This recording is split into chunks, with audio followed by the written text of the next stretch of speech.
Arestado ang isang drug suspect sa isinagawang joint bypass operation ng City Drug Enforcement Unit at Bukidnon Provincial Intelligence Unit. Katuwang ang kapulisan ng Valencia City Police Station sa Barangay Poblacion, Valencia City, Bukidnon. Tiniyak ng mga otoridad na mas paiigtingin pa nila ang kampanya kontra droga sa buong lalawigan at nananawagan sa publiko na patuloy na makipagtulungan sa pagbibigay impormasyon para sa ligtas at drug-free na komunidad. Narito ang report ni Patrolwoman Danessa Berdos.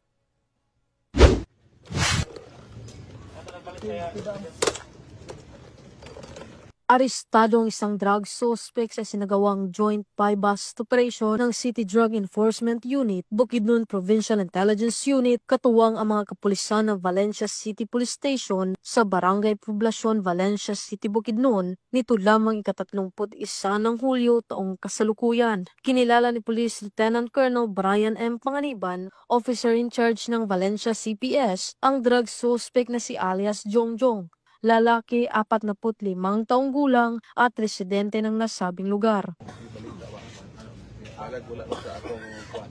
Asal isin lang kang hari. Akin sa Black Rocket is yung base. Merchandise ang ano ba, ang task force. Ayaw po yun. Plastar ha?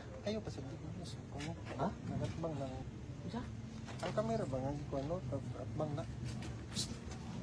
Second ang joint bypass operation ng mga operatiba ay nagresulta sa pagkakakumpiska ng mga pakete ng hininalang shabu, isang cellphone at isang 500 peso bill na ginamit bilang bypass money. Ang suspect ay nahaharap sa kasong paglabag sa RA 9165 o Comprehensive Dangerous Drugs Act of 2002.